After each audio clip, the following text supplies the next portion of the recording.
네, 안녕하십니까. 비움과 체험 국어 국어강사 이호준입니다. 자, 오늘은 이호준이란 사람이 누구인가, 국어를 가르친다고 하는데 어떤 식으로 가르치는지 간단하게 제가 설명드리고자 찾아왔습니다. 자, 먼저 간략한 목차는요, 우선 제가 누구인지 소개를 드릴 거고, 다음으로는 이호준 국어의 강점은 무엇인가, 가장 중요한 부분이 되겠죠. 다음으로 수업 진행 방식과 학생 관리가 이루어지는 방식에 관련해 가지고 간단하게 설명드릴 수 있도록 하겠습니다. 자, 먼저 저는 연세대학교에서 철학 문화인류학 졸업을 했습니다. 다음으로는 국어교육 석사 과정에 진행 중에 있으며, 그리고 현재는 미래탐구 목동 고1, 고2 내신, 그 이전에는 국어전문학원에서 고1, 고2 내신 전담을 했었습니다. 조금 더 들어가 보면 우선 저는 현재 얼마 전 자사고에서 이제 바뀐 장원고 1, 2학년 연속 1등급 배출하고 있고요. 굉장히 서술형으로 등급을 가르는 학교이기 때문에 학생들이 객관식은 다 맞더라도 서술형에서 부분 점수 이렇게 누락되는 점수가 많은 학교인데, 그런 학교에서 1등급이 계속적으로 나오고 있고요. 그 다음 이화여고 시험이 어렵기로 국어 범위가 많기로 소문이 나 있죠. 이화여고에서도 1등급 배출하였습니다. 또한 직전학원 즉 국어전문학원에서 은평구에 소재한 예일여고, 굉장히 좀 여고 중에서도 까다로운 학교입니다. 거기서 21년, 22년 2년 연속으로 국어 전교 1등 배출을 하였습니다. 그리고 작년부터 진행하였던 윈터스쿨 고 예비고1 학생들 수강생 중에서 70% 이상이 3월 모의고사 2등급 이상 확보하였습니다. 물론 1등급도 있고요. 이렇게 간단하게 제 소개를 드리고요. 가장 제가 말씀드리고 싶은 이호준 국어의 강점입니다. 먼저 어휘력 확보가 정말 중요합니다. 학생들이 국어라고 하면 수학, 과학, 영어 다음으로 생각하는 경우가 많습니다. 왜냐하면 국어는 모국어이고 그래도 지문을 주고 읽으면 읽을 수 있기 때문에. 하지만 제가 물어보고 싶은 건 과연 시간 내에 지문에서 의도한 대로 정확하게 읽어낼 수 있느냐입니다. 학생들 지금 어휘력 수준이 굉장히 퇴보해 있는 상태이기 때문에 기본적으로 매주 어휘력 테스트를 내신과는 별개라고 하더라도 실시가 되어야겠고요. 왜냐하면 지문과 문제 선택지 수준이 중학교보다 상당히 높아졌습니다. 지문을 제대로 읽어야 하며 문제가 의도하는 게 뭔지, 선택지에서 어떤 함정을 숨겨놨는지를 알 수 없으면 대표적으로 문학 개념어를 모르면 당연히 선택지 구분을 하지 못할 테고 정답을 찾아내지 못하겠죠. 그리고 기본적으로 모의고사에서도 문학과 비문학은 어휘력이 바탕이 되어 있어야 제대로 된 지문 분석이 가능합니다. 다음으로 강조하고 싶은 건 문학의 원리입니다. 제 수업의 철학이자 시작과 끝이라고 할 수 있습니다. 즉 우리 문학이라고 한다면 시, 소설, 수필, 극 이렇게 크게 4가지 갈래로 나눌 수 있습니다. 그런데 이 문학은 시인이 쓰든 소설가가 쓰든 극작가가 쓰든 아니면 수필 같은 경우에는 제가 쓰든 사람이 쓰는 겁니다. 절대 챗 GPT가 쓰는 게 아니에요. 사람이 쓰는 것이기 때문에 문학은 기본적으로 무엇이 깔려있느냐, 그 지문 저변에 지문에 숨어있는 건 사람들의 불만족입니다. 여러분 생각해보세요. 어떤 학교를 다닌다고 하더라도 제가 지금 무조건 1등급이 나오고 시험 대비도 너무 원활하게 잘 되고 한다면, 수능을 모의고사를 보더라도 1등급이 안정적으로 나온다면 만족하시겠죠? 그럼 할 말이 있습니까? 없죠. 그냥 하던 대로 계속 조용히 공부해 나가면 됩니다. 하지만 중요한 것은 어떨 때는 1등급, 어떨 때는 4등급, 2등급 또는 내신에서는 좀 쉬운 지문이 나오면 탑을 찍고, 조금 까다롭거나 난해한 시가 나오면 그저 곤두박질 치고 롤러코스터 타는 겁니다. 그렇기에 불안하고 불만족스럽기에 이 학원 다닐까 저 학원 다닐까, 이 영상 볼까 저 영상 볼까 할 말이 많아지는 거예요. 옛날에 시인들도 그렇고 작가들도 그렇고 마찬가지입니다. 문학에서 대표적으로 시를 들어보자면 어떠한 불만족이 있을까요? 인과 이별, 부재, 상식, 억압 같은 것들 대표적으로 있겠죠. 소설로 보자면 어떻게 있겠습니까? 뭐 전쟁, 그 이전에 일제강점기, 그 이후에 민주화 시기, 또는 그 이후에 최근으로 보자면 산업화 도시화 시대의 어떤 소외된 뭐 사람들, 도시민들, 그런 것들이 전부 다 불만족으로 깔려서 함축적인 시어로 나온다면 시가 되는 것이고, 갈등을 중심으로 좀 긴 글로 구성이 된다면 소설이 되는 겁니다. 수필과 극도 당연히 마찬가지입니다. 이러한 문학의 본질을 알고 접근하느냐, 계속 모르고 그냥 무지한 상태에서 시를 읽고 소설을 읽는 것이냐. 가면 갈수록 지문을 분석하고 이해하는 격차는 커질 수밖에 없습니다. 왜냐? 우리는 가면 갈수록 더 어려운 지문을 볼 것이고 더 많은 양의 지문을 봐야 하기 때문입니다.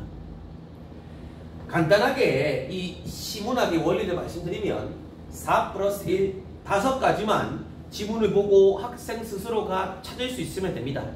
첫 번째는 N, 나레이터입니다. 시적 화자. 두 번째는 O, 오브젝트라고 하여 시적 대상. 세 번째는 S, 시츄에이션인데 제가 일전에 말씀드렸죠. 모든 문학의 출발은 불만족이다. 즉 어떠한 마이너스 S에서 출발하는가. 마지막 네 번째는 R, 리액션입니다. 그래서 궁극적으로 화자가 시인이 말하고자 하는 말은 뭔가. 자, 요 네 가지를 학생들이 잘 파악했다면 저는 이렇게 말합니다. 너 내용 파악 잘했구나. 하지만 우리가 문제를 풀기 위해서는 마지막 한 단계가 필요합니다. H라고 하여 how, 어떻게 시를 표현해내고 있느냐, 모의고사 내신에서 나오는 표현상의 특징을 찾는 문제입니다. 요 5가지가 바로 시문학의 원리예요.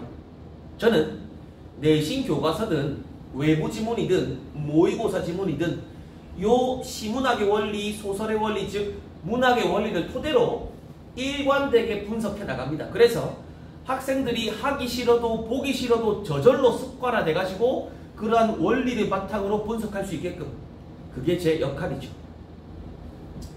자, 다음으로는 내신 진행 과정에 있어서 기본부터 해가지고 심화, 실전, 기출 문제 풀이, 즉 간단한 OX 문제부터 학생들에게 요즘 변별력 있게 요구되고 있는 서답형 문제까지, 그리고 해당 학교는 당연히 포함한 타학교 심화 문제까지도 풀이가 진행이 됩니다. 그리고는 당연히 이 교재가 중요할 텐데 학교별 자체 교재로 구성이 됩니다.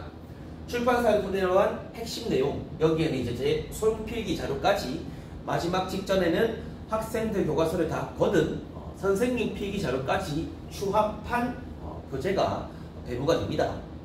다음으로는 해당 학교뿐만 아니라 같은 출판사를 사용하는 전국의 모든 학교, 대다수의 학교에서 사용하는 어떤 기출문제까지 포함된 문제편 교재, 이렇게 강점이 있는 자체 교재로 진행합니다.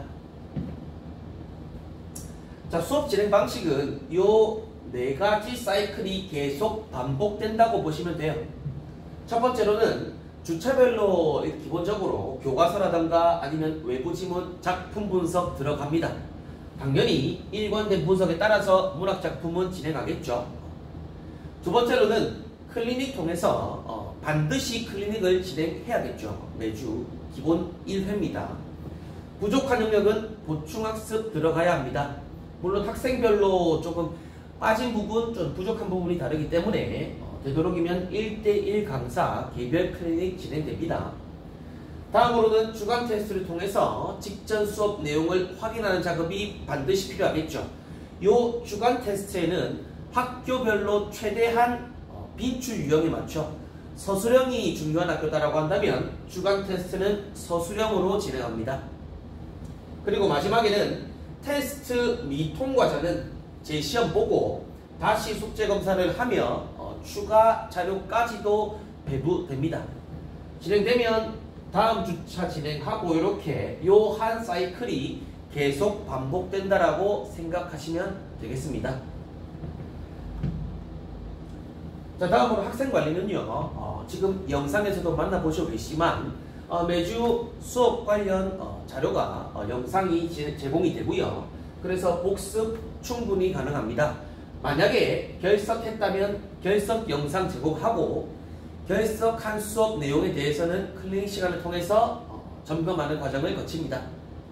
다음으로는 계속적으로 지금도 직보 기간이기 때문에 학생들이 막 새벽 3시, 4시까지도 질문을 하는데 바로바로 질의응답 가능합니다.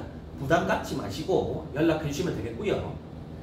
그리고는 주간관리표라고 하는 것은 기본적으로 수업 진도가 어떤 부분이 나갔다, 학생 과제 수행 여부 또는 테스트 통과 여부, 클리닉 일정 같은 것들을 매주 피드백 드리고 있습니다.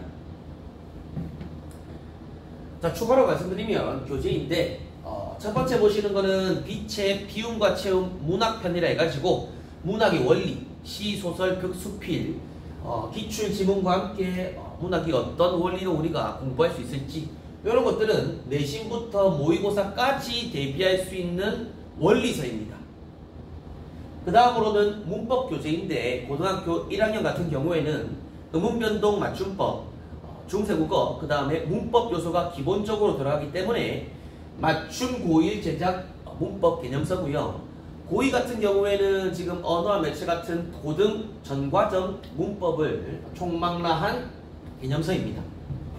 다음으로는 학교별 내신 교재인데 이렇게 1학기 중간고사 나와 있는 것처럼 학교별로 판서 자료와 함께 핵심 내용, 그 다음에 선생님들이 필기한 학교 선생님들 필기 자료까지 추합한 알짜배기 내용편이고요.